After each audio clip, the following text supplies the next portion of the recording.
ভালো। 365 দিন মমতা বন্দ্যোপাধ্যায় মানুষের জন্য কাজ করে। সঙ্গে অরূপ বিশ্বাস রয়েছেন মাননীয় মন্ত্রী,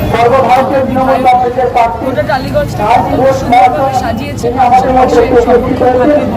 আমাদের পৌরপিতা বিশ্বজিৎবাবুও readily available for any sort of help.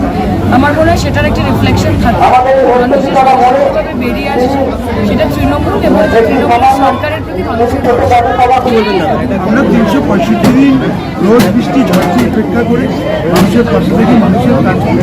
এই যে ওয়ার্ডটা আপনারা শুনলেন, এই ওয়ার্ডটায় 14 বছর বিধায়ক ছিলেন রাজ্যের প্রাক্তন মুখ্যমন্ত্রী। তারা শুধু ভোট দিয়েছে, কিন্তু মানুষের প্রাপ্য পানীয় জল, আলো, রাস্তা কিচ্ছু করে না। আমরা অভিনন্দন জানাই রাজ্যের মাননীয় মুখ্যমন্ত্রী মমতা বন্দ্যোপাধ্যায়, তার উন্নয়নকে আমি এবং এখানকার আমরা সামিল হয়েছি। আজকে আমরা এই ওয়ার্ডটাকে সুন্দর করে সাজিয়ে আরও কিছু কাজ বাকি আছে, সেই কাজ করতে আমাদের সহযোগিতা দরকার। আমাদের সাংসদ, আমাদের এমপি যদি নির্বাচিত হন শাহনিবাস, তারা আমরা তিনজনে মিলে এই ওয়ার্ডকে মডেল করি। আইনের জন্য একটাই বলবো, সায়নীকে আমি অক্লান্ত পরিশ্রম করছি, কিন্তু নিজের দিকে নজর দিতে হবে, রোদের মধ্যে ইনফেকশন নিতে হবে, ভালো করে জল খেতে হবে, এরকম সুস্থ থাকতে হবে। এখন প্রায় 1 মাস অতিক্রম করতে হবে। আমাদের সর্বস্তরের কর্মীবৃন্দ এবং কত সাধারণ মানুষ স্বতঃস্ফূর্তভাবে সায়নী ঘোষকে রিপ্লাই করছেন, হাত নাড়ছেন, আশীর্বাদ করছেন।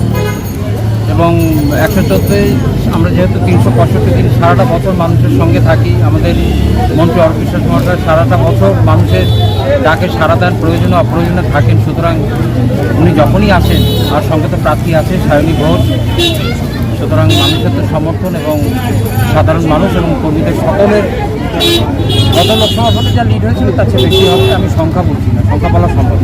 মানুষের কাছে প্রার্থনা, আমাদের এই অঞ্চলে এখনও একটু জলের সমস্যা আছে, তো দুটো রিজার্ভার আমাদের এখানে হচ্ছে, একটা মনসাতলা, একটা দক্ষিণানন্দপল্লী। এই রিজার্ভার দুটো করোনা পিরিয়ডের জন্য একটু করতে সময় লেগেছিল, এখন প্রায় শেষের পথে। রিজার্ভার দুটো হয়ে গেলে সাধারণ মানুষের যে মিনিমাম যে পানীয় জলের প্রয়োজন সেটা মিটবে।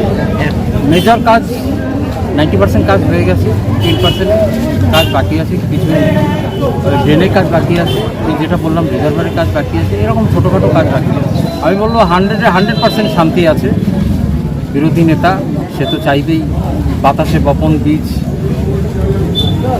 ভাসিয়ে দিয়ে মানুষের মন জয় করতে, কিন্তু আমরা সারাটা বছর কাজ করি, মানুষের মন জয় করা যায় না। মানুষ দিনের শেষে কাজটা দেখে। আমরা মানুষের জন্য 365 দিন ছিলাম, আছি, আগামী দিনেও থাকবো। সুতরাং ওইসব বক্তব্যের কোনো প্রভাব পড়ে বলে আমি মনে করি।